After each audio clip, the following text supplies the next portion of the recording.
जय श्री राम दोस्तों, कैसे हैं आप सभी। होप दोस्तों आप सब बढ़िया होंगे।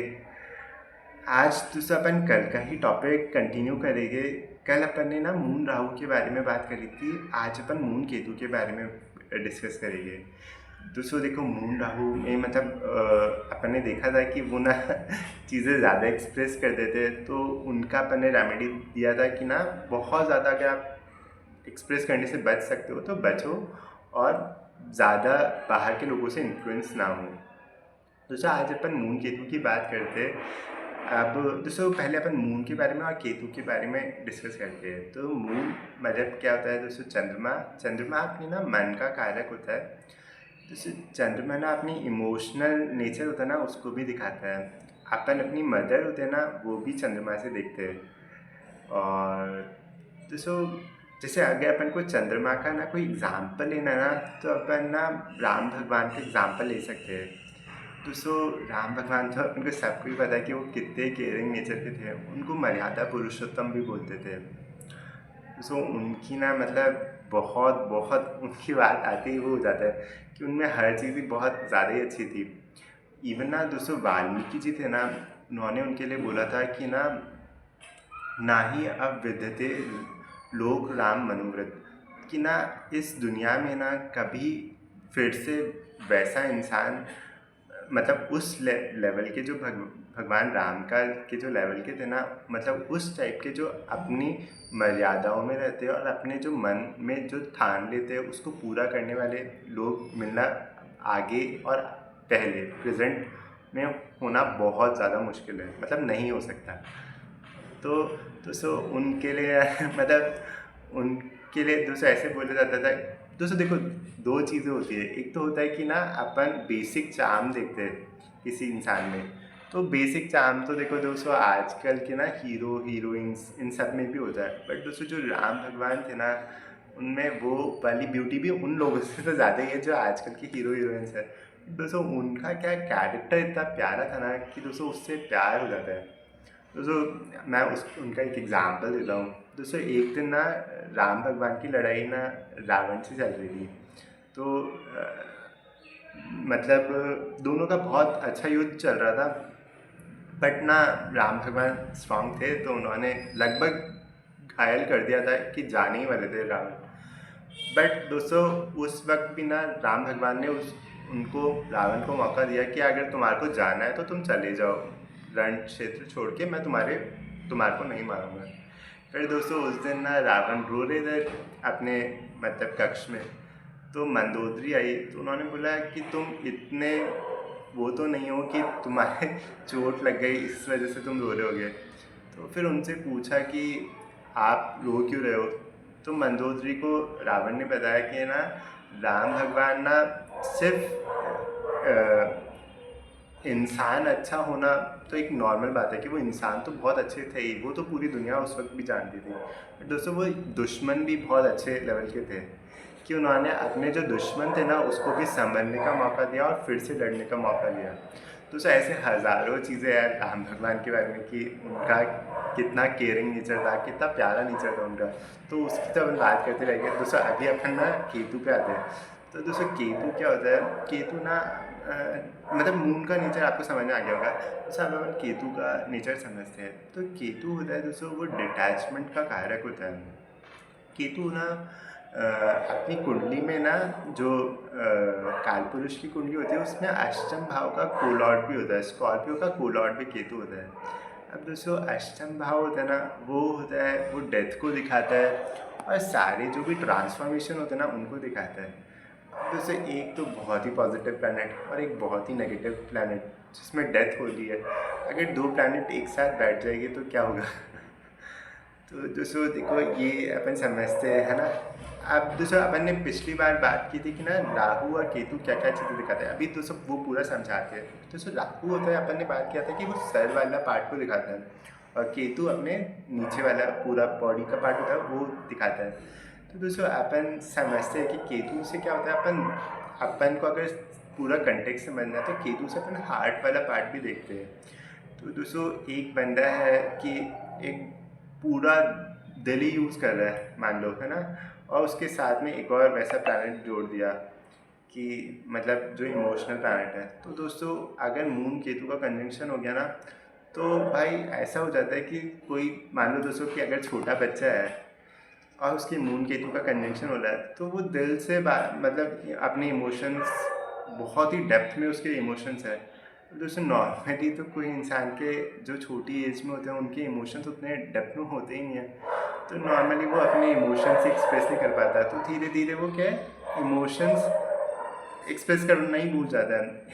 जैसे दोस्तों मान लिया जैसे मून राहु को किसी से प्यार हुआ, तो वो झट जाके बता देगा। मून केतु वालों के साथ होता है कि कई बार वो 5-5 10-10 साल तक प्यार कर रहे हैं और वो एक्सप्रेस नहीं कर पा रहे अपने इमोशंस, तो फिर बाद में टूट जाता है उनका। तो दोस्तों केतु क्या होता है, वो एकदम डेप्थ को दिखाता है कि यार आप ना एकदम गहराइयों में जा रहे हो। तो दोस्तों इसकी वजह से क्या प्रॉब्लम आती है, दोस्तों कभी भी कोई इंसान ना बहुत लंबे टाइम तक अपने इमोशंस होल्ड करता है ना, तो उसके ना मेंटली प्रॉब्लम आने लग जाती है। अब दोस्तों कई बार केतु होता है ना, वो पास्ट लाइफ के कर्मास को भी होल्ड करता है, और ना वो इतने डेप्थ वाले इमोशंस को होल्ड करता है कि दोस्तों वो ना इस लाइफ में ना नॉर्मली डॉक्टरों से भी वो करना कि मतलब प्रिडिक्ट कर पाए कि भाई क्या प्रॉब्लम हुई है, तो वो मुश्किल होता है। तो इसीलिए बोला जाता है दोस्तों केतु में जब केतु की दशा, अंतर्दशा या गोचर में कोई प्रॉब्लम आती है ना, तो वो आप प्रिडिक्ट ही नहीं कर सकते। आप सब बढ़िया खाना खा रहे हो, कोई प्रॉब्लम नहीं है, तब भी आपको कई बार इश्यूज हो सकते हैं। कई बार आप ऐसा है कि आप पूरा हेल्दी लाइफस्टाइल फॉलो कर रहे हो, तो भी आपको प्रॉब्लम हो सकती है, क्योंकि वो दोस्तों इतना बर्डन आता है ना आपके साथ एक साथ, कि आप जो पूरी ज़िंदगी भर आपने जो इमोशंस कैरी किए ना, वो आपके उस वक्त टूटने होते हैं। तो केतु क्या होता है दोस्तों, डिटैचमेंट का भी कारक होता है। अब यहाँ पे अपन को पता चलेगा कि दोस्तों केतु डिटैच भी कर रहा है। मान लो दोस्तों किसी का ना 10th हाउस का लॉर्ड केतु के साथ कनेक्ट हो गया, तो वो जॉब से ना डिटैच होने लग जाएगा थोड़ा थोड़ा। 10th हाउस का लॉर्ड 8th हाउस में चला जाएगा, तो 8th हाउस भी अपन मानते केतु का ही है। मतलब भले कोई भी राशि हो, बट 8th हाउस में केतु वाली एनर्जी होती है, कट आउट करने की, ट्रांसफॉर्मेशन की एनर्जी होती है। दोस्तों तो इंसान को ये मानना चाहिए कि दोस्तों अगर ना कहीं पे 8th हाउस वाली एनर्जी आ रही है, तो ट्रांसफॉर्म जब तक वो खुद होगी नहीं ना लाइफ में, तब तक उनकी वो प्रॉब्लम जाएगी नहीं, क्योंकि वो बार बार रिपीटेड पैटर्न में आएगा, क्योंकि केतु रेट्रो भी होता है। तो दोस्तों सबसे ज़्यादा अच्छी रेमेडी होती है केतु में कि जो भी चीज़ आपको केतु छुड़वाना चाहता है ना, उसको बहुत इजीली आप एक्सेप्ट करो, क्योंकि केतु और 8th हाउस होता है ना, वो प्लैनेट आपको छुड़वाने के लिए आया है। तो सो देखो मैं आपको एक स्टोरी सुनाता हूँ जिससे कि आपको ये शायद समझ में आए। तो सो शायद आप तुलसीदास जी को जानते ही होंगे सब लोग, है ना। तो दोस्तों तुलसीदास जी थे ना, वो अपनी जो वाइफ थे उनसे उनको बहुत गहरा लगाव था। अब मान लो दोस्तों तुलसीदास जी को उनसे बहुत गहरा लगाव था, तो वो फिज़िकली अट्रैक्टेड थे अपनी वाइफ से। और ना जैसे ऐसा था कि वो उनके बिना एक भी दिन रहना उनके लिए मुश्किल होता था। तो जैसे अगर वो पड़ोस में भी जाती थी ना, तो भी तुलसीदास जी को बहुत प्रॉब्लम होने लग जाती थी। तो एक दिन क्या हुआ, वो उनकी वाइफ उनके अपने जो माँ का घर होता, मायका होता है, वहाँ पे चले गए थे। तो वो दूसरे गांव में था। तो दोस्तों तुलसीदास जी से मतलब उनके बिना रहा नहीं जा रहा था, उनको विदाई हो रही थी। तो वो फिर मतलब किसी से पड़ोस में पूछा उन्होंने, तो उन्होंने बोला कि वो तो पड़ोस वाले गांव में गए। तो जैसे फिर दोस्तों उस दिन क्या है, बाढ़ भी बहुत ज़्यादा आ रही थी। तो दोस्तों बाढ़ में पानी बहुत ज़्यादा फैला था, तो वो नदी में कूद गए।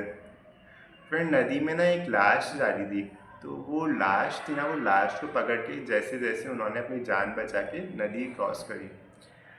अब दोस्तों नदी क्रॉस करके ना अपने जो वाइफ थे उनके घर के बाहर पहुँचे। फिर वहाँ पे उन्होंने खटखटाया, तो भी किसी ने मतलब गेट नहीं खुला। तो फिर वहाँ पे ना एक सांप लटका हुआ था। तो दोस्तों वो सांप को पकड़ कर ऊपर चढ़े और घर के अंदर घुसे। अब दोस्तों उस दिन क्या है, बारिश बहुत ज़्यादा हो रही थी। सब लोग हैरान हो गए कि यार कैसे आप लोग कैसे आ गए यहाँ पे। तो उन्होंने अपनी वाइफ को बोला कि मुझसे आपके बिना रहा ही नहीं जाता, तो आप मेरे को ऐसे छोड़ के मत जाया करो। तो उनकी वाइफ को ना उन पे बहुत गुस्सा आया कि यार ये तो गलत बात है कि एक दिन भी नहीं रहा जा रहा। तो उनकी वाइफ ने ना उनको बहुत खरी खोटी सुनाई दोस्तों, बहुत ज़्यादा। दोस्तों जब भी क्या होता है, जब अपन किसी को प्यार करते ना और उनसे खरी खोटी सुनते तो वो दिल को बहुत ज़्यादा लगती है। तो दोस्तों उन्होंने बहुत ज़्यादा खरी खोटी सुनाई। तो उसके बाद ना तुलसीदास जी का दिल एकदम टूट गया। फिर जाके दोस्तों तुलसीदास जी थे ना, फिर से उन्होंने राम भगवान का नाम लेना स्टार्ट किया। फिर उसके बाद आप सब जानते हो तुलसीदास जी ने मतलब अपनी जो रामायण थी वो लिखी थी, हनुमान जी की पूजा करी थी, तो वो सब आप जानते हो। तो दोस्तों यहाँ पे अपन को क्या समझ में आया कि उनका दिल टूटा, मतलब हार्ट चक वाला पार्ट ओपन हुआ, हार्ट चक्रा। उसके बाद उनका ना मतलब ट्रांसफॉर्मेशन, पूरा ट्रांसफॉर्मेशन हो गया। और आज भी अगर अपन कोई उनको जानते हैं ना, मतलब तुलसीदास जी की वाइफ को नहीं जानते बट तुलसीदास जी को जानते हैं। वो क्यों जानते हैं? क्योंकि दोस्तों उनका केतु वाला पार्ट एक्टिव हुआ था। अब किसी का भी केतु वाला पार्ट एक्टिव होगा ना तो आप उनको जानोगे ही। दोस्तों केतु जनरेशन तक लेकर जाता है। राहु ऐसा हो सकता है कि आप आज बहुत पैसा कमाओ तो अगली जनरेशन आपको ना जाने, बट केतु वाले